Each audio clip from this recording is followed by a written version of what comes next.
नमस्कार विद्यार्थी मित्रांनो, स्कॉलरशिप आणि बरंच काही या आपल्या यूट्यूब चॅनलमध्ये तुम्हा सर्वांचं मनापासून स्वागत.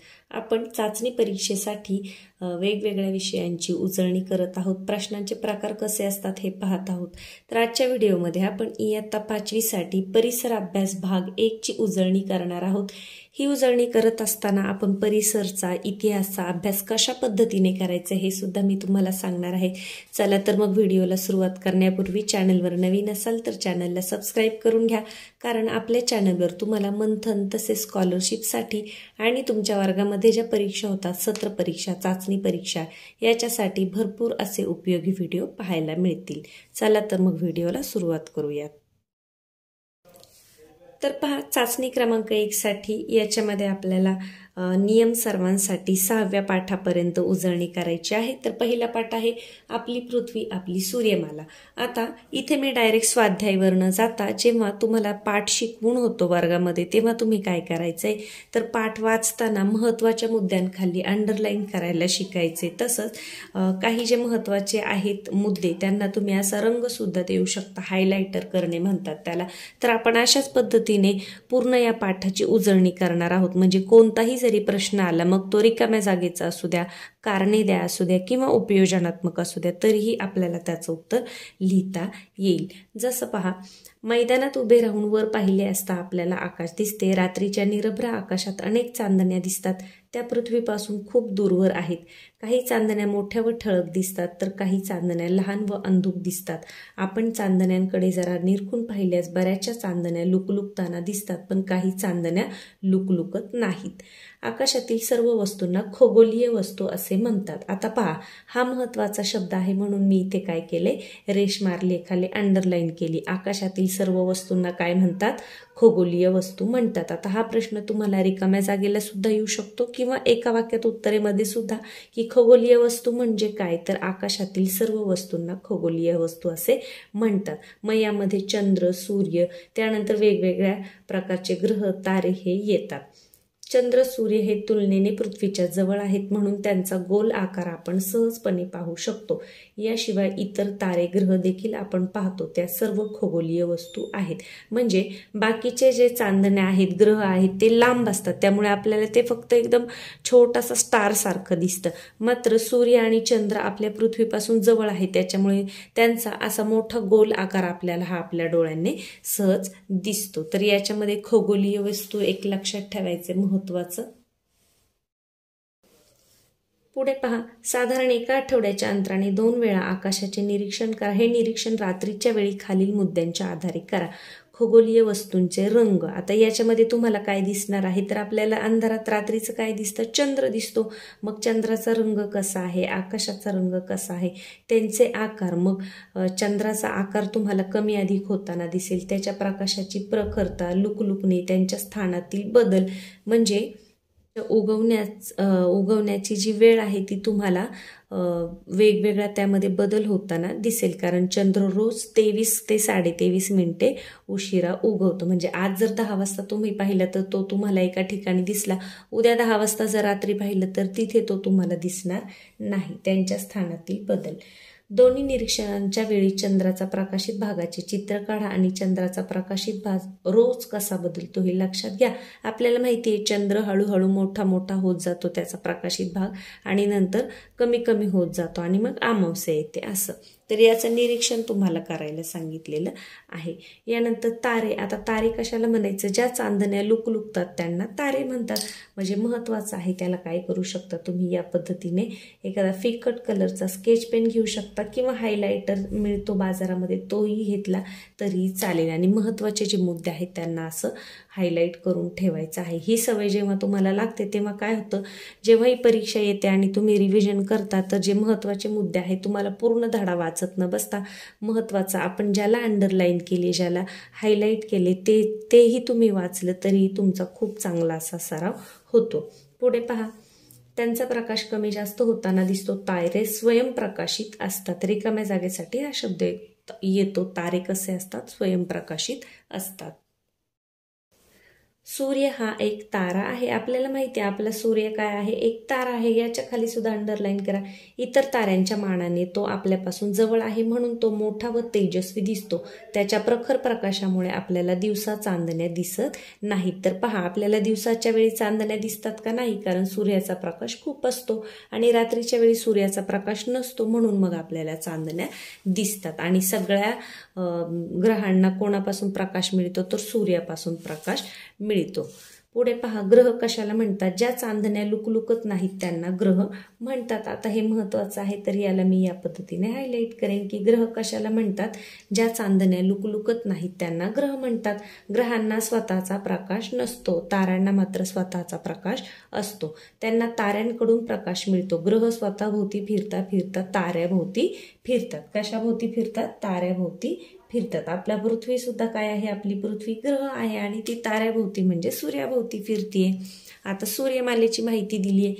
आपली पृथ्वी हा एक ग्रह आहे. सूर्यापासून तिला प्रकाश मिळतो, ती सूर्याभोवती फिरते, त्याला पृथ्वीचे परिभ्रमण म्हणतात. पुन्हा आला महत्वाचा मुद्दा, पृथ्वी सूर्याभोवती फिरते त्याला काय म्हणतात? पृथ्वीचे परिभ्रमण म्हणतात. पृथ्वीशिवाय पृथ्वी सूर्याभोवती परिभ्रमण करणारे आणखी 7 ग्रह आहेत. किती आहेत? 7 ग्रह. बुध, शुक्र, मंगळ, गुरु, शनी, युरेनस, नेपच्यून अशी त्यांची नावे आहेत. आता ही नावे जेव्हा वारंवार तुमच्या वाचनामध्ये येतील तेव्हा ती तुमच्या आपोआप पाठ होतात. सूर्यमालेतील प्रत्येक ग्रह सूर्याभोवती ठराविक मार्गावरून परिभ्रमण करतो. त्या मार्गाला त्या त्या ग्रहाची कक्षा असे म्हणतात. पहा, ग्रहाची कक्षा म्हणजे सूर्याभोवती फिरण्याचा जो एखाद्या ग्रहाचा मार्ग असतो त्याला काय म्हणायचं? कक्षा म्हणायचं. सूर्य हा तारा आणि सूर्याभोवती फिरणाऱ्या ग्रहांना एकत्रितपणे सूर्यमाला म्हणतात. सूर्यमालेत ग्रहांबरोबर इतरही काही खगोलीय वस्तूंचा समावेश होतो. पुढे पहा, सूर्यमालेतील खगोलीय वस्तू कोणत्या आहेत इतर? तर त्याच्यामध्ये येतात उपग्रह. काही खगोलीय वस्तू ग्रहांभोवती परिभ्रमण करतात, त्यांना उपग्रह म्हणतात. उपग्रहांनाही सूर्यापासूनच प्रकाश मिळतो. रात्री आकाशात आपल्याला चंद्र दिसतो, तो स्वतःभोवती फिरता फिरता पृथ्वी देखील फिरतो म्हणून त्याला पृथ्वीचा उपग्रह म्हणतात. म्हणजे चंद्र हा पृथ्वीचा उपग्रह आहे. तो स्वतःभोवती फिरता फिरता कोणाभोवती फिरतोय? पृथ्वीभोवती फिरत आहे. पुढे पहा, सूर्यमालेत बहुतेक ग्रहांना उपग्रह आहेत. ग्रह आपापल्या उपग्रहांसह सूर्याभोवती परिभ्रमण करतात. आता इथे या चित्रामध्ये तुम्हाला स्पष्ट दिसतंय, इथे सूर्य आहे.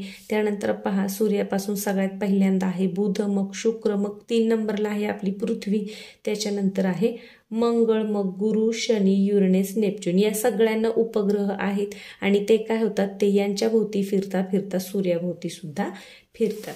पुढे पाहूया आपण बटुग्रह कशाला म्हणायचे. पहा,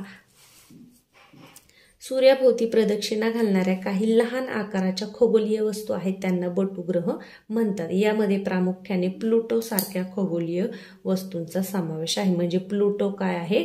बटुग्रह आहे. बटुग्रह सूर्याभोवती स्वतंत्रपणे परिभ्रमण करतात. बटुग्रहांना स्वतःची कक्षा असते. पुढे पाहूया लघुग्रह. मंगळ व गुरु या ग्रहांच्या दरम्यान असंख्य लहान लहान खगोलीय वस्तूंचा एक पट्टा आहे. या पट्ट्यातील खगोलीय वस्तूंना लघुग्रह म्हणतात. लघुग्रह देखील सूर्याभोवती स्वतंत्रपणे परिभ्रमण करतात. तर कुठे आहे? मंगळ आणि गुरु यांच्या दरम्यान. आता इथे तुम्हाला दिसेल, पहा पुस्तकामध्ये आपल्याला दिलेले आहे. हा आहे गुरु इकडून फिरणारा आणि हा आहे मंगळ. तर यांच्या दरम्यान हे जे छोटे छोटे दिसतात आहे ना, या बाजूला असं पांढरं पांढरं, हे असे वेगवेगळ्या आकाराचे असे दगडांच्या तुकड्यांसारखे आहेत. तर त्या छोट्या छोट्या खगोलीय वस्तू आहेत आणि त्यांचा एक पट्टा असा या 2 ग्रहांच्या दरम्यान आहे. कोणत्या? मंगळ आणि गुरु. पुढे पहा, या पट्ट्यातील खगोलीय वस्तूंना लघुग्रह असे म्हणतात. लघुग्रह देखील सूर्याभोवती स्वतंत्रपणे परिभ्रमण करतात. सूर्याच्या तुलनेत सूर्यमालेतील इतर खगोलीय वस्तू आकाराने खूपच लहान आहेत. म्हणजे सगळ्यात मोठा सूर्यच आहे. यानंतर चंद्र हा पृथ्वीच्या सगळ्यात जवळ आहे म्हणून तो सूर्यापेक्षा आकाराने खूप लहान असून सुद्धा आपल्याला मोठा दिसतो, कारण तो काय आहे? पृथ्वीच्या जवळ आहे. खाली आपल्या सूर्यमालेची आकृती दिली आहे. त्यात मध्यभागी सूर्य आणि त्याभोवती परिभ्रमण करणाऱ्या खगोलीय वस्तू व त्यांच्या कक्षा दाखवल्या आहेत. सूर्यमालेतील ग्रह, उपग्रह, लघुग्रह, बटुग्रह यांचा समावेश होतो. पहा, सूर्यमालेत कशा कशाचा समावेश होतो? ग्रह, उपग्रह, लघुग्रह आणि बटुग्रह यांचा समावेश होतो. आता पहा, हे जे आपल्याला या बाजूला जी आकृती दिलेली आहे त्याचं निरीक्षण करायचं आणि उत्तरे द्यायची. सूर्याच्या सर्वात जवळचा ग्रह कोणता आहे? तर बुध आहे. पृथ्वी सूर्यापासून कितव्या स्थानावर आहे? तर 3ऱ्या स्थानावर आहे बुध, त्याच्यानंतर शुक्र आणि त्याच्यानंतर पृथ्वी येते. पृथ्वी व बुध यांच्या दरम्यानचा ग्रह कोणता आहे? पृथ्वी आणि बुध याच्यामध्ये कोणता ग्रह आहे? तर शुक्र आहे. मंगळ ग्रहाच्या कक्षाच्या बाहेर असणाऱ्या ग्रहांची नावे क्रमाने लिहा. पहा, मंगळ ग्रहानंतर कोणता आहे? गुरु, शनी, युरेनस आणि नेपच्यून. आणि प्लुटो काय आहे? बटुग्रह आहे. तो ग्रहांमध्ये लिहायचा नाही. यानंतर सूर्यापासून सर्वात दूरचा ग्रह कोणता आहे? शेवटचा आहे, तो म्हणजे नेपच्यून. या बाजूची आकृती पाहून आपण ती उत्तरं देऊ शकतो. आता पुढे आहे गुरुत्वाकर्षण. तर पहा, खगोलीय वस्तूंमध्ये एकमेकींना स्वतःकडे खेचण्याची म्हणजेच आकर्षित करण्याची शक्ती असते. या शक्तीला गुरुत्वाकर्षण शक्ती असे म्हणतात.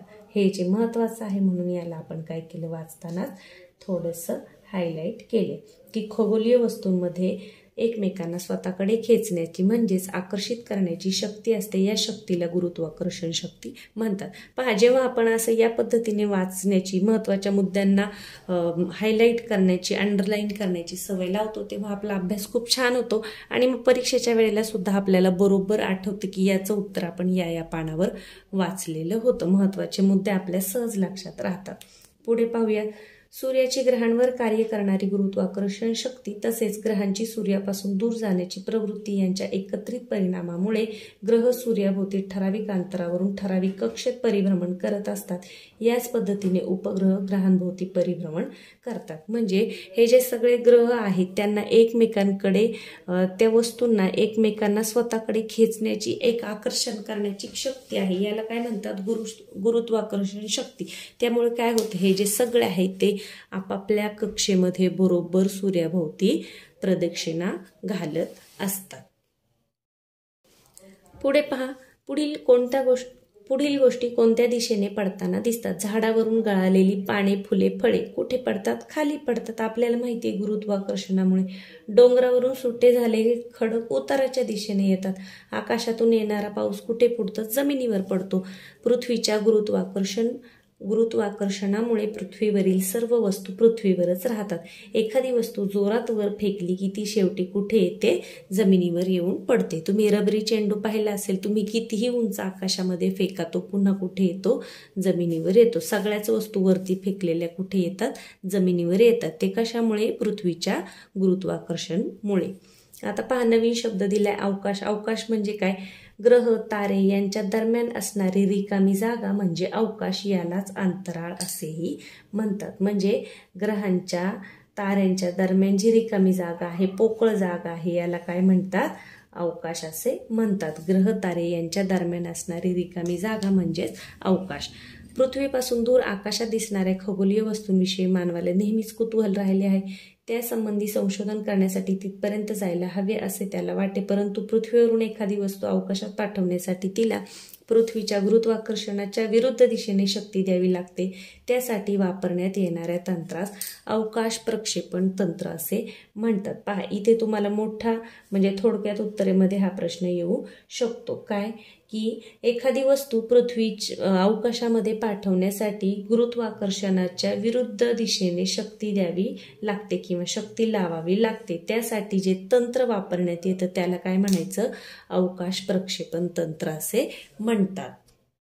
आता या बाजूला आपलं जे इस्रो आहे म्हणजे भारतीय अवकाश संशोधन संस्था, तर याचं माहिती दिलेली आहे. त्याने कोणकोणती आपले यशस्वी प्रक्षेपण कोणकोणती केलेली आहे ते आहे. यामध्ये MOM म्हणजे मार्स ऑर्बिट मिशन, चांद्रयान-1 या ज्या मोहिमा आहेत त्यांची माहिती दिलेली आहे. या दिवाळीच्या फटाक्यांमध्ये रॉकेट नावाचा फटाका असतो. त्यात विस्फोटक पदार्थ ठासून भरलेले असतात. त्यांचे झपाट्याने ज्वलन होऊन खूप ऊर्जा निर्माण होते. रॉकेटच्या रचनेमुळे फटाका ठराविक दिशेने वेगात पुढे ढकलला जातो. आपण सगळ्यांनी हा दिवाळीमध्ये पाहिलेला आहे, वाजवलेला सुद्धा आहे. तर पहा त्याचाच उपयोग कुठे होतो, तर अवकाशयानाचे अवकाशात प्रक्षेपण करण्यासाठी शक्तिशाली अग्निबाणांचा म्हणजेच रॉकेटचा उपयोग करतात. रॉकेटमध्ये प्रचंड प्रमाणावर इंधन जाळले जाते आणि त्यामुळे हजारो टन वजनाचे अवकाशयान अंतराळात नेले जाते. म्हणजे हे जे अवकाशयान असतात तुम्ही पाहिलेले असतील टीव्हीवर, ते वरती नेण्यासाठी खूप इंधन लागतं आणि भरपूर इंधनामुळे काय होतं, ऊर्जा निर्माण होते आणि ते जे रॉकेट आहे ते काय होतं, अंतराळात नेलं जातं. 20व्या शतकात जगातील काही देशांनी अवकाश प्रक्षेपण तसेच अवकाशयानासंबंधी तंत्रज्ञान विकसित केले आहे. शेकडो अवकाशयाने अंतराळात पाठवली. आपला देश अवकाश प्रक्षेपण तंत्रज्ञानाच्या विकासासाठी प्रसिद्ध आहे. काही अवकाशयाने कायमचे अंतराळातच राहतात, काही पृथ्वीवर परत येतात, तर काही दुसऱ्या ग्रहांवर किंवा उपग्रहांवर उतरवली जातात. म्हणजे पहा, जी अवकाशयान वरती पाठवली जातात अवकाशाचा अभ्यास करण्यासाठी दुसऱ्या ग्रहांचा, ताऱ्यांचा, तर ती काही पृथ्वीवर परत येतात, काही दुसऱ्या ग्रहांवरती उतरवली जातात आणि काही अंतराळात तशीच फिरत राहतात. पुढे पहा, काही मोहिमांमध्ये वैज्ञानिक सुद्धा अवकाशयानातून जातात, त्यांना अंतराळवीर म्हणतात. जे वैज्ञानिक अवकाशयानातून अंतराळात जातात त्यांना काय म्हणतात, अंतराळवीर असे म्हणतात. आता इथे आपल्या भारताचे राकेश शर्मा जे आहेत हे 1984 साली अंतराळामध्ये जाणारे हे पहिले होते. आपल्या देशातील इस्रो व सोव्हिएत इंटर कॉस्मॉस यांच्या संयुक्त अंतराळ मोहिमेसाठी अवकाश स्थानकात त्यांनी 8 दिवस वास्तव्य केले होते. म्हणजे 8 दिवस ते अवकाशामध्ये राहिले होते आणि तिथून त्यांना विचारलं होतं की आपला भारत कसा दिसतो, तेव्हा त्यांनी सांगितलं होतं की सारे जहां से अच्छा हिंदुस्तान हमारा, असा संदेश त्यांनी पाठवला होता. पुढे पहा, आता कृत्रिम उपग्रह शेती, पर्यावरणाचे निरीक्षण, हवामान अंदाज, नकाशे तयार करणे, पृथ्वीवरील पाणी व खनिज संपत्तीचा शोध घेणे, संदेशवहन करणे, कृत्रिम उपग्रह यासाठी कृत्रिम उपग्रह वापरतात. पृथ्वीभोवती एका परिभ्रमण कक्षेमध्ये ते स्थापित केले जातात. कृत्रिम उपग्रह अनेक वर्षापर्यंत पृथ्वीभोवती फिरत ठेवता येतात. म्हणजे शेतीचा, पर्यावरणाचा अभ्यास करण्यासाठी, हवामानाचा अंदाज घेण्यासाठी, नकाशे तयार करण्यासाठी कृत्रिम उपग्रह हे अवकाशात पाठवले जातात आणि ते पृथ्वीभोवती फिरत राहतात. असे ते कितीही दिवस फिरत ठेवता येतात आणि मग ते काय करतात, नकाशे तयार करतात, हवामानाचा अंदाज त्याच्यामुळे घेता येतो. म्हणूनच आपल्याला मग वादळ कधी येणार आहे हे समजतं, पाऊस कसा पडणार आहे, पाऊस कुठपर्यंत आलाय. एखाद्या ठिकाणच्या खनिज संपत्तीचा शोध घेण्यासाठी, पृथ्वीवरील पाण्याचा अभ्यास करण्यासाठी या उपग्रहांचा उपयोग होतो आणि महत्त्वाचं म्हणजे संदेशवहनासाठी सुद्धा यांचा उपयोग होतो. आता आपण काय शिकलोय पहा, सूर्य हा एक तारा आहे. सूर्यमालेतील इतर सर्व खगोलीय वस्तूंना सूर्यापासून प्रकाश मिळतो. सूर्य व त्याच्या भोवती परिभ्रमण करणारी पृथ्वी आणि इतर 7 ग्रह, उपग्रह, बटुग्रह आणि लघुग्रह यांना एकत्रितपणे सूर्यमाला असे म्हणतात. गुरुत्वाकर्षणामुळे पृथ्वीवरील वस्तू पृथ्वीवरच राहतात. अवकाश भ्रमण करण्यासाठी पृथ्वीच्या गुरुत्वाकर्षणाच्या बाहेर पडावे लागते, त्यासाठी अग्निबाणाचे तंत्रज्ञान वापरतात. कोणतं वापरतात, अग्निबाणाचे तंत्रज्ञान. आता या पद्धतीने आपण संपूर्ण पाठाची उजळणी केलेली आहे. तर त्या उजळणीवरून तुम्हाला या प्रश्नांची उत्तरं ही नक्कीच लिहिता येणार आहेत. तर अगदी सोपं आहे. पहा, जसं मी कोण, पृथ्वीवरून तुम्ही मला पाहता, तुम्हाला दिसणाऱ्या माझ्या प्रकाशित भागात नियमितपणे बदल होतो. आपण पाहिलं होतं कशाच्या प्रकाशामध्ये बदल होतो, चंद्राच्या. मी स्वयंप्रकाशी आहे, माझ्यापासून निघणाऱ्या प्रकाशामुळेच ग्रहांना प्रकाश मिळतो. कोण, सूर्य. यानंतर मी स्वतःभोवती, ग्रहाभोवती आणि ताऱ्याभोवती फिरतो. आता पहा, कोण फिरतं, ग्रहाभोवती उपग्रह फिरतो, स्वतःभोवती सुद्धा फिरतो, ग्रहाभोवती सुद्धा फिरतो आणि ग्रहाबरोबरच तो ताऱ्यांभोवती फिरतो म्हणजे सूर्याभोवती. मी स्वतःभोवती फिरतो आणि ताऱ्याभोवती प्रदक्षिणा घालतो. आता स्वतःभोवती फिरतो आणि ताऱ्याभोवती प्रदक्षिणा घालतो म्हणजे उपग्रह. आता पहा, मी स्वतःभोवती फिरतो आणि ताऱ्याभोवती प्रदक्षिणा घालतो म्हणजे तो कोण, बटुग्रह म्हणायचं त्याला, जो प्लुटो आहे. उपग्रह कशाला म्हणायचं की तो स्वतःभोवती आणि ग्रहाभोवती फिरतो आणि ताऱ्याभोवती, आणि बटुग्रह कशाला, स्वतःभोवती फिरतो आणि ताऱ्याभोवती फिरतो म्हणजे त्याला म्हणायचं बटुग्रह. यानंतर माझ्यासारखी जीवसृष्टी इतर कोणत्याच ग्रहावर नाही, आपली पृथ्वी. मी पृथ्वीपासून सर्वात जवळचा तारा आहे, कोणता आहे, सूर्य आहे. पुढे पहा, अवकाश प्रक्षेपणामध्ये रॉकेट का वापरतात, आपण आत्ताच पाहिलं की खूप अवजड असं जे अवकाशयान आहे किंवा अग्निबाण आहे ते काय करायचंय, अवकाशामध्ये पृथ्वीच्या विरुद्ध दिशेने पाठवण्यासाठी भरपूर अशा प्रचंड इंधनाची गरज असते. म्हणून अवकाश प्रक्षेपणामध्ये रॉकेट वापरले जाते. कृत्रिम उपग्रह कोणकोणती माहिती देतात आपण आत्ताच पाहिलं, शेती, पर्यावरण, हवामान. म्हणजे जेव्हा आपण एखाद्या पाठाचा अगदी व्यवस्थित अभ्यास करतो, महत्त्वाच्या मुद्द्यांना हायलाईट करतो, अंडरलाईन करतो, तेव्हा मग कोणत्याही प्रकारचा प्रश्न आला तरी तो आपल्याला लिहिता येतो. आता आपण पुढच्या पाठाकडे वळूयात. दुसरा पाठ आहे तो म्हणजे पृथ्वीचे फिरणे. तर पहा, आपण पूर्ण रिव्हिजन करूया. आपला भोवरा, जो खेळण्याचा तुमचा भोवरा आहे तो तुम्ही फिरवलेला आहे. भोवरा स्वतःभोवती फिरतो. स्वतःभोवती फिरणारी कोणतीही वस्तू प्रत्यक्षात एका अदृश्य रेषेभोवती फिरत असते. वस्तूंच्या स्वतःभोवती फिरण्याला परिवलन असे म्हणतात. काय म्हणतात? वस्तूचे जे स्वतःभोवती फिरणं असतं त्याला परिवलन असे म्हणतात. तर ती वस्तू ज्या अदृश्य रेषेभोवती फिरते त्याला त्या परिवलनाचा अक्ष किंवा आस असे म्हणतात. एखादी वस्तू स्वतःभोवती फिरताना एका अदृश्य रेषेभोवती फिरत असते, तिला काय म्हणायचं? अक्ष किंवा आस असे म्हणायचं. जसं इथे उदाहरण दिले पहा, ही जी आपली पृथ्वी आहे ही फिरते आणि हा जो आहे तो काय आहे? तिचा आस आहे. म्हणजे त्या एखाद्या अदृश्य रेषेभोवती ती फिरत असते. इथं भोवऱ्याचं सुद्धा चित्र दिलेले पहा. भोवरा असं फिरताना आपल्याला स्थिर दिसतो. तो कशाभोवती असतो? ही जी मध्यभागी जी रेषा दिली आहे ना, ते काय आहे? भोवऱ्याचा अक्ष किंवा आस. यानंतर आता पृथ्वीच्या परिवलनाची माहिती आहे. पहा पुढे, एक पृथ्वी गोल घ्या, तो फिरवून पहा, तो कोणत्या रेषेभोवती परिवलन करतो ते पहा. आता एक ओळंबा घ्या. ओळंबा म्हणजे जे गवंडी लोक आहेत ते बांधकाम करताना पहा, त्यांना सरळ रेषेत आले की नाही ते पाहण्यासाठी जे असतो असा या पद्धतीचा धागा असतो आणि त्याला खाली जड लावलेला असतं, याला ओळंबा असे म्हणतात. तर ते काय करायचंय? ओळंबा उपलब्ध नसल्यास ते सुद्धा तुम्हाला दिले की खोडरबरला दोरा बांधून ओळंबा तयार करा. आणि आपली पृथ्वी ही अशी थोडीशी तिरपी आहे आणि तिरपीच ती फिरत आहे. म्हणजे याला म्हणतात की पृथ्वीचा अक्ष थोडासा कललेला आहे. अक्ष कललेल्या स्थितीमध्येच पृथ्वी परिवलन करत असते. चित्रात पृथ्वीचा अक्ष NS या रेषेने दाखवले आहे. ही रेषा पृथ्वीच्या मध्यभागातून जाते. N व S या बिंदूंना पृथ्वीचे ध्रुव असे म्हणतात. म्हणजे नॉर्थ पोल आणि साऊथ पोल म्हणजे दक्षिण ध्रुव आणि उत्तर ध्रुव. N हा पृथ्वीचा उत्तर ध्रुव आहे तर S हा पृथ्वीचा दक्षिण ध्रुव आहे. त्यालाच इंग्लिशमध्ये काय म्हणतात? South pole. उत्तर आणि दक्षिण ध्रुवांच्या मध्यावर पृथ्वीच्या पृष्ठभागावर एक वर्तुळ काढल्यास पृथ्वीचे 2 समान भाग होतात. पृथ्वीवरील या काल्पनिक वर्तुळाला विषुववृत्त असे म्हणतात. वरील पृथ्वीगोल पहा. विषुववृत्तामुळे होणाऱ्या पृथ्वीच्या 2 समांतर भागांना उत्तर गोलार्ध आणि दक्षिण गोलार्ध असे म्हणतात. आता पहा, इथे जे आहे तुम्हाला दिसते ह्या काय आहे? पृथ्वीचा आस. हा आहे N म्हणजे काय? उत्तर ध्रुव आणि S म्हणजे काय? दक्षिण ध्रुव. आता ही जी मध्यभागी रेषा काढलेली दिसते याला काय म्हणायचं? विषुववृत्त. ही काल्पनिक रेषा आहे. खरं अशी रेषा आहे का? तर नाही. आणि मग विषुववृत्तापासून हा जो वरचा भाग आहे त्याला म्हणायचं उत्तर गोलार्ध आणि हा जो खालचा भाग आहे त्याला म्हणायचं दक्षिण गोलार्ध. पुढे तुम्हाला इथे प्रयोग दिलेला आहे की एक मेणबत्ती लावायची आहे आणि पृथ्वी गोल ठेवायचा आहे आणि तो फिरवायचा आहे. तर आपल्याला सगळ्यांना माहिती आहे सूर्य कुठे उगवतो? पूर्वेला उगवतो. म्हणजे खरं तर सूर्य उगवत नाही तर सूर्य तिथेच असतो, परंतु आपली पृथ्वी त्याच्या भोवती फिरते. तर हे कसं होतं पहा. पृथ्वी गोलाकडे उत्तर ध्रुवाकडून पहा आणि घड्याळाच्या काट्यांच्या विरुद्ध दिशेने फिरवा. म्हणजे आपली पृथ्वी ही स्वतःभोवती याच दिशेने म्हणजे पश्चिमेकडून पूर्वेकडे फिरते. पृथ्वी कुठे फिरते? पश्चिमेकडून पूर्वेकडे फिरते. त्यामुळे आपल्याला काय वाटतं की सूर्य हा पूर्वेला उगवत आहे. खरं तर काय होत असतं? पृथ्वी ही पश्चिमेकडून पूर्वेकडे फिरत असते. पृथ्वी गोलाचे विविध भाग क्रमाक्रमाने उजेडात येतात आणि त्याच क्रमाने उजेडापासून दूर जातात. ज्या भागावर उजेड पडतो तिथे दिन आहे. दिन म्हणजे दिवस.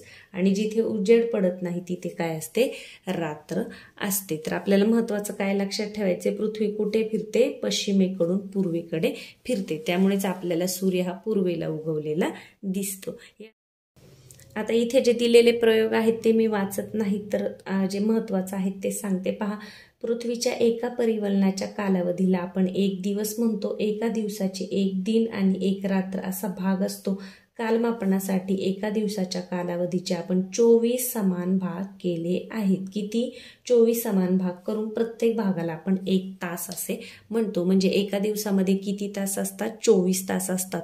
12 तासाचा दिवस आणि 12 तासाची रात्र असं आपण साधारणपणे म्हणतो. आता वर्ष पहा, म्हणजे पृथ्वीचं एक परिवलन म्हणजे एकदा तिचं फिरणं म्हणजे 24 तास.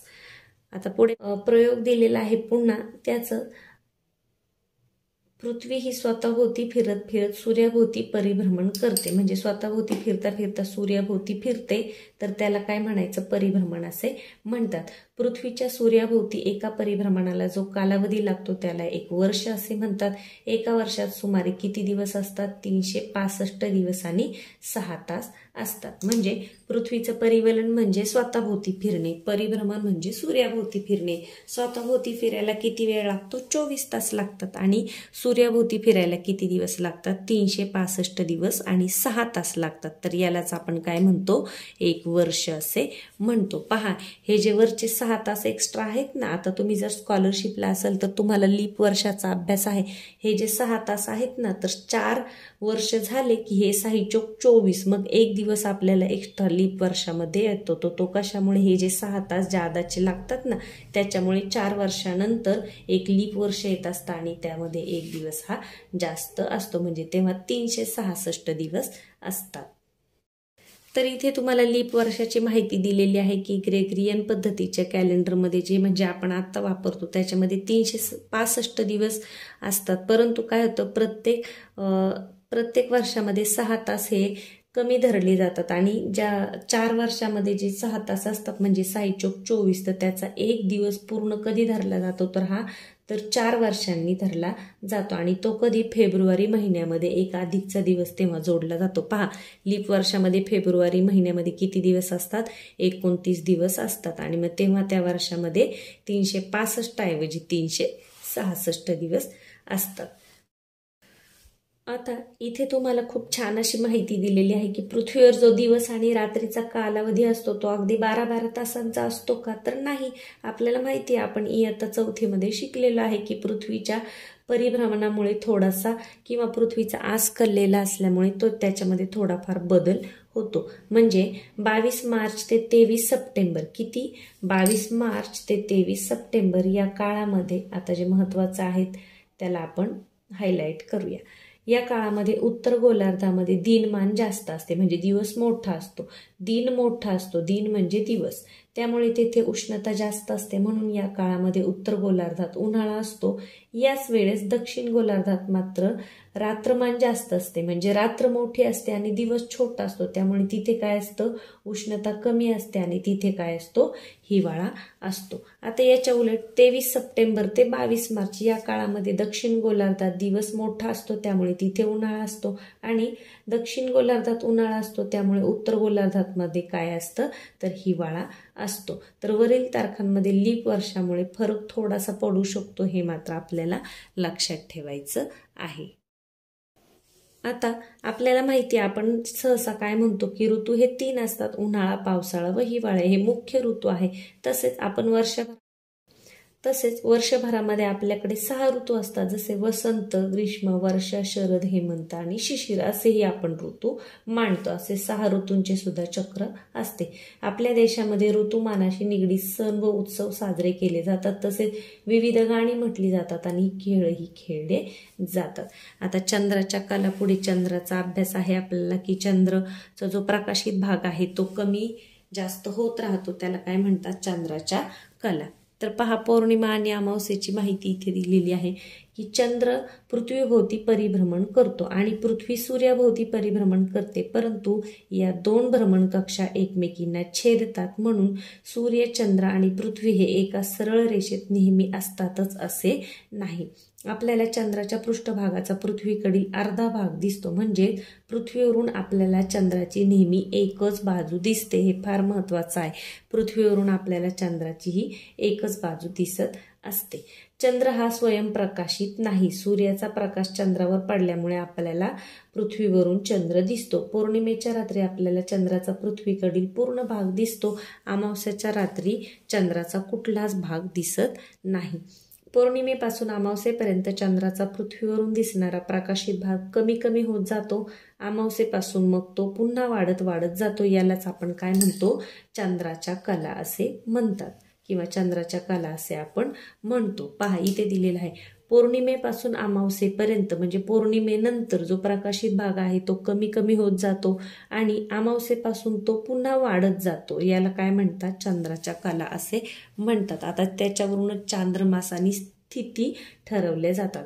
अमावस्येपासून पौर्णिमेपर्यंतच्या 15 दिवसांच्या कला तुम्ही पाहिलेल्या आहेत. त्याला काय म्हणतात, हे जे 14 किंवा 15 दिवस असतात त्याला शुक्ल पक्ष असे म्हणतात. अमावस्या ते पौर्णिमा कोणता पक्ष असतो, शुक्ल पक्ष असे म्हणतात. यानंतर जो पौर्णिमेनंतर जो चंद्राचा पृथ्वीकडील प्रकाशित भाग आहे तो कमी कमी होऊ लागतो आणि 14 ते 15 दिवसांनी पुन्हा अमावस्या येते. याला काय म्हणतात, कृष्ण पक्ष असे म्हणतात. अशा प्रकारे एका अमावस्येपासून पुढच्या अमावस्येचा काळ सुमारे 28 ते 30 दिवसांचा असतो. या काळाला चांद्रमास असे म्हणतात. तर याच्यावर प्रश्न असतो, चांद्रमास म्हणजे काय, तर अमावस्येपासून पौर्णिमेपर्यंतच्या काळाला चांद्रमास असे म्हणतात. 28 ते 30 दिवसांच्या काळाला. चांद्रमासातील प्रत्येक दिवसाला तिथी असे म्हणतात. चांद्रमासातील प्रत्येक दिवसाला काय म्हणतात, तिथी असे म्हणतात. यानंतर पुढे पुस्तकामध्ये तुम्हाला इथे चंद्राच्या विविध कला दिलेल्या आहेत. त्यानंतर इथे अगदी छान रंगीत चौकोनामध्ये दिले. पहा, अमावस्या 15 नंतर पौर्णिमा, तो कोणता, शुक्ल पक्ष. पौर्णिमेनंतर असतो अमावस्येपर्यंत तो कृष्ण पक्ष आणि कृष्ण पक्ष आणि शुक्ल पक्ष मिळून काय होतो, चांद्रमास तयार होतो. आता नेहमीप्रमाणे आपण काय शिकलो मध्ये महत्त्वाचे मुद्दे, की पृथ्वीच्या परिवलनामुळे पृथ्वीवर दिवस आणि रात्र होतात. पृथ्वीचे सूर्याभोवती परिभ्रमण आणि पृथ्वीचा कललेला अक्ष यामुळे पृथ्वीवर ऋतू निर्माण होतात. हे अगदी महत्त्वाचं आहे. पृथ्वीवर ऋतू कशामुळे निर्माण होतात, की पृथ्वीचे सूर्याभोवती जे परिभ्रमण होतं त्याच्यामुळे आणि पृथ्वीचा थोडासा कललेला आस याच्यामुळे ऋतू होतात. चंद्राच्या पृथ्वीभोवती परिभ्रमणामुळे आपल्याला चंद्राच्या कला दिसतात. यानंतर चांद्रमास आणि ते आपण आत्ताच पाहिले, चांद्रमासातील दिवसांना तिथी असे म्हणतात. आता हे ज्या प्रश्नांची उत्तर आहेत ही अगदी सोपी आहेत, तुम्ही सहज सोडवू शकता. पाठ जर आपण योग्य प्रकारे वाचला, लक्ष देऊन, तर आपल्याला पुन्हा ते पाठ करत बसायची गरज लागत नाही. जसं पहा, पृथ्वीच्या स्वतःभोवती फिरण्याला काय म्हणतात, परिवलन. स्वतःभोवती असलं की परिवलन, सूर्याभोवती असलं की परिभ्रमण. पृथ्वीच्या परिवलनामुळे दिन व रात्र होतात. यानंतर पुढे जे आहे, कशाला काय म्हणतात, प्रश्नांची उत्तरे द्या. विषुववृत्त म्हणजे काय हे आपण समजून घेतलेलं आहे. पुढे आहे पाठ क्रमांक 3 म्हणजे पृथ्वी आणि जीवसृष्टी. तर खूप छान असं चित्र दिलेलं आहे. हे जे तुमचं परिसरचं पुस्तक आहे ना, खूप बोलकं आहे आणि ह्या चित्रांवरून आपल्याला अभ्यास करायला तर छान वाटतंच आणि लक्षात सुद्धा राहतं. चला याचा अभ्यास करूया. तुम्हाला पाणी कुठून मिळते, आपल्याला कुठून मिळते पाणी, पावसापासून मिळते. तुमचे घर कोणत्या आधारावर बांधलेले आहे, आता आधारावर म्हणजे मग तुमचं लाकडी आहे की कसं हे लिहायचं आहे. श्वासोच्छ्वास करण्यासाठी तुम्हाला कशाची गरज असते, हवेची गरज असते. पृथ्वीला प्रकाश आणि उष्णता कोणापासून मिळते, तर सूर्यापासून मिळते. पहा, पृथ्वीच्या पृष्ठभागावर काही भागात जमीन तर काही भागात पाणी दिसते. पृथ्वीभोवती हवेचे आवरण असते. जमिनीवर पाण्यात आणि हवेत सजीवांचे अस्तित्व असते. पृथ्वीवरील अनेक नैसर्गिक घडामोडींना सूर्य कारणीभूत ठरतो. पृथ्वीवरील जमीन, पाणी, हवा आणि सजीव हे शिलावरण, जलावरण आणि वातावरण आणि जीवावरण यांचे प्रतिनिधित्व करतात. जीवावरण हे इतर 3ही आवरणात दिसून येते. म्हणजे जसं पृथ्वीवर सजीव आहेत तसेच पाण्यात सुद्धा असतात, ते हवेत सुद्धा असतात. आता पहा, शिलावरण आणि जलावरण.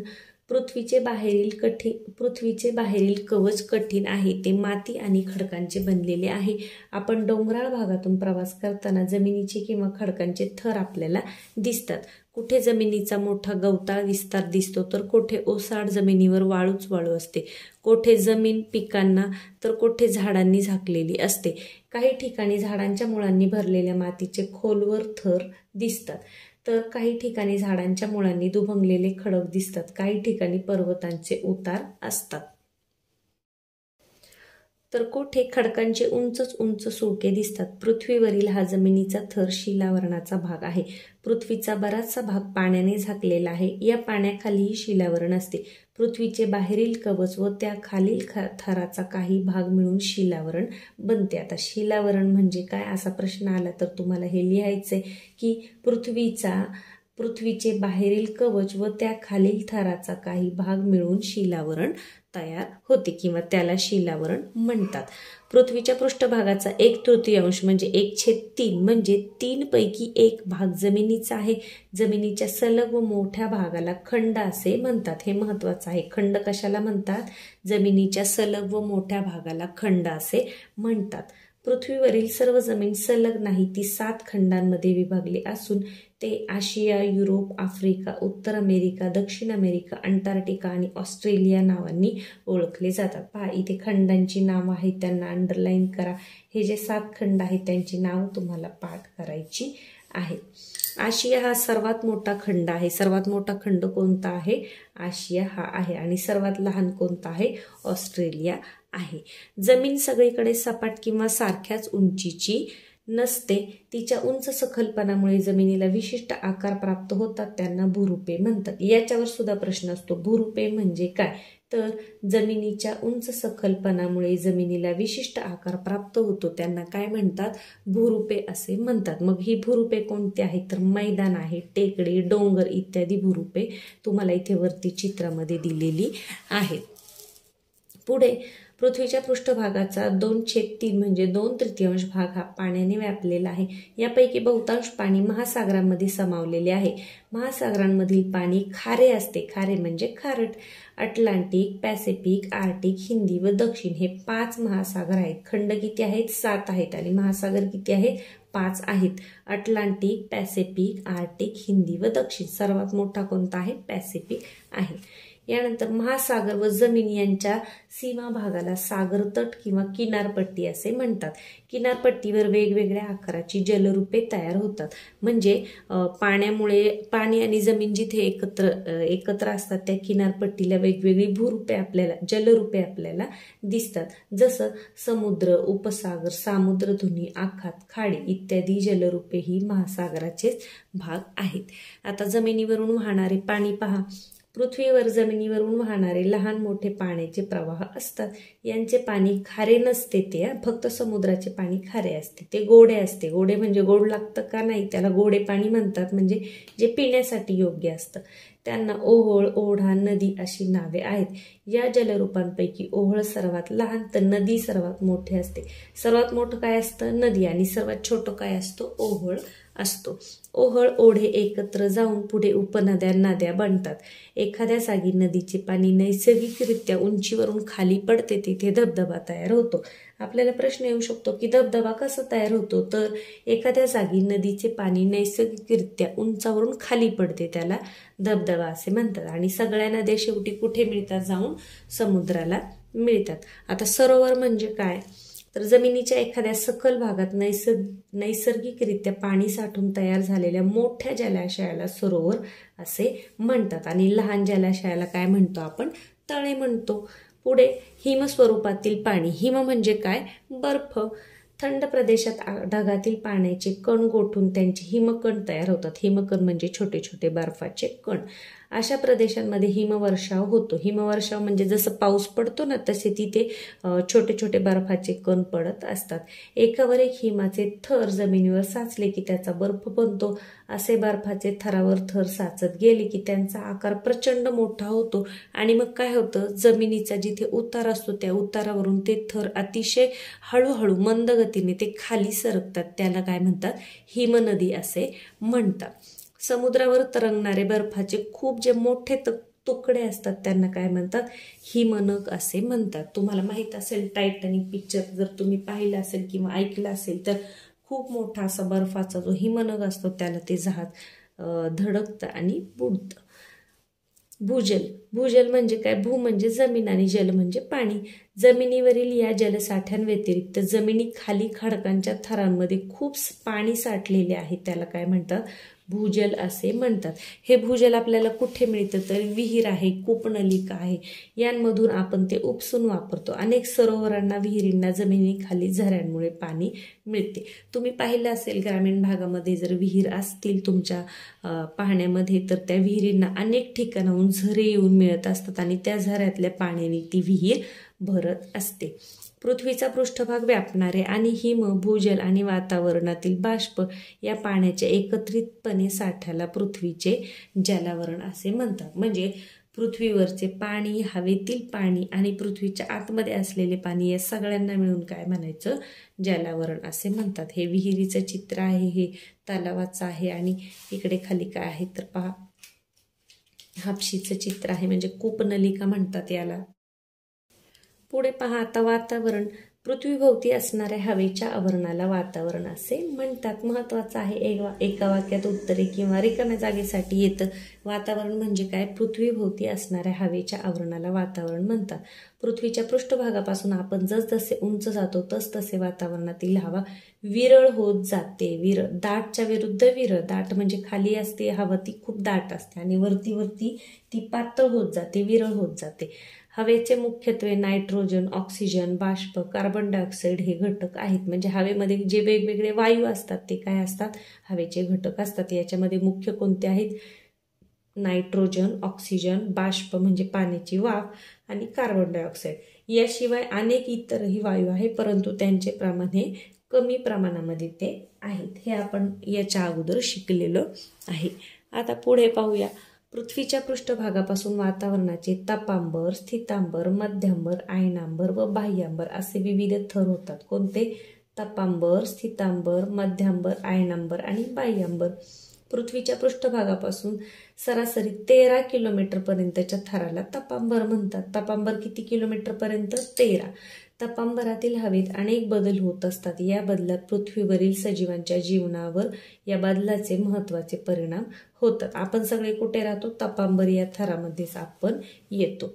पुढे पहा. सूर्यापासून पृथ्वीला उष्णता मिळाल्यावर पृथ्वीचा पृष्ठभाग तापतो, म्हणून भूपृष्ठालगतची हवा सर्वाधिक गरम असते. तापांबरात वर गेले असता हवा थंड होत जाते. वातावरणातील जवळजवळ सर्व बाष्प तापांबरात असते. तापांबरामध्ये काय असते, सगळं जे बाष्प आहे ते असते. म्हणून ढग, पाऊस, पर्जन्य, धुके, वारे, वादळ अशा हवामानाशी संबंध असलेल्या सर्व घटना तापांबरात होतात. पहा का बरं, कारण वातावरणातील सर्व बाष्प तापांबरात असते, त्यामुळे ढग, पाऊस, धुके, वारे, वादळे हे जे हवामानाशी संबंधित आहे या घटना सगळ्या कुठे घडतात, तापांबरामध्ये होतात. उंच डोंगरावर गेले असता सभोवतालची हवा पृष्ठभागच्या हवेपेक्षा विरळ असते. वाहतुकीसाठी वापरली जाणारी सर्व विमाने तापांबराच्या उंचीच्या मध्ये उडतात. त्या उंचीवर हवा आणखी विरळ असते. विमाने उंच गेल्यावर प्रवाशांना श्वसनासाठी पुरेसे हवा मिळावी म्हणून विमानामध्ये विशेष सोय करावी लागते. कारण जसजसे वर जावे तसतसे हवा काय होते, विरळ होत जाते. पृथ्वी तलापासून तापांबराच्या बाहेर सुमारे 50 किलोमीटरच्या थराला स्थितांबर असे म्हणतात. पहा, 13 किलोमीटर पर्यंत तपांबर, तिथून पुढे 50 किलोमीटर स्थितांबर. स्थितांबराच्या खालच्या भागामध्ये ओझोन वायूचा थर असतो. हा खूप महत्वाचा आहे. ओझोन वायू कुठे, स्थितांबराच्या खालच्या भागात. सूर्यापासून येणारी अतिनील किरणे सजीवांसाठी हानिकारक असतात. ओझोन वायू ही किरणे शोषून घेतो, त्यामुळे पृथ्वीवरील सजीवांचे रक्षण होते. आता इथे दिले पहा तुम्हाला प्रश्न की सप्तरंगी इंद्रधनुष्य वातावरणाच्या कोणत्या आवरणात दिसेल, कोठे बरं दिसेल. आपण मागाशीच पाहिलं, जे बाष्प कुठे असतं, तपांबरामध्ये असतं. त्यामुळे हे जे सगळं होतं, पाऊस असेल, धुके असेल, वादळ वारे, ते सगळं कुठे होतं, तपांबरामध्ये होते. त्यामुळे इंद्रधनुष्य कुठे असणार आहे, तपांबरामध्ये दिसणार आहे. गिर्यारोहक उंच पर्वतावर चढून जातात. ज्या पर्वताची उंची 5000 मीटरपेक्षा जास्त असते असे पर्वत चढताना बहुतांश गिर्यारोहक ऑक्सिजनचे सिलेंडर घेऊन जातात. त्याचे कारण काय असेल, कारण की जसजसे उंच जावे तसतसे हवा विरळ होत जाते. इथे नवीन शब्द दिलाय, संघनन. संघनन म्हणजे काय, तर बाष्प थंड होऊन त्याचे द्रवात रूपांतर होण्याची क्रिया. म्हणजे पाण्याची वाफ आहे ती थंड होऊन त्याचे द्रवात रूपांतर जे होतं त्याला काय म्हणतात, संघनन असे म्हणतात. पुढे आपल्याला खूप छान पद्धतीने अगदी रंगीत चित्रामध्ये जलचक्र दिलेलं आहे. तर याच्यामध्ये दिले पाऊस कसा पडतो तर पहा, सूर्याच्या उष्णतेमुळे पृथ्वीवरील पाण्याचा सतत बाष्पीभवन होत असते. जमिनीमध्ये जिरलेले पाणी सुद्धा सूर्याच्या उष्णतेमुळे वाफ होऊन हवेत मिसळते. बाष्प हवेपेक्षा हलके असल्यामुळे ते वातावरणात उंच जाते. उंचावर जाताना ते थंड होऊन जाते.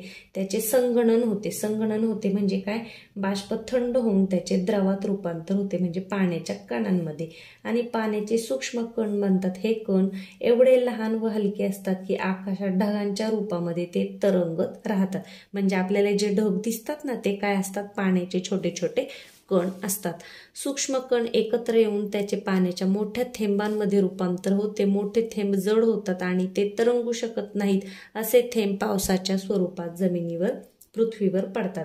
पावसाच्या रूपाने जमिनीवर आलेले पाणी ओहळ, नाली, नद्यांमधून शेवटी समुद्राला मिळते. सूर्याच्या उष्णतेने हिमच्छादित प्रदेशातील बर्फाचे पाणी बनते.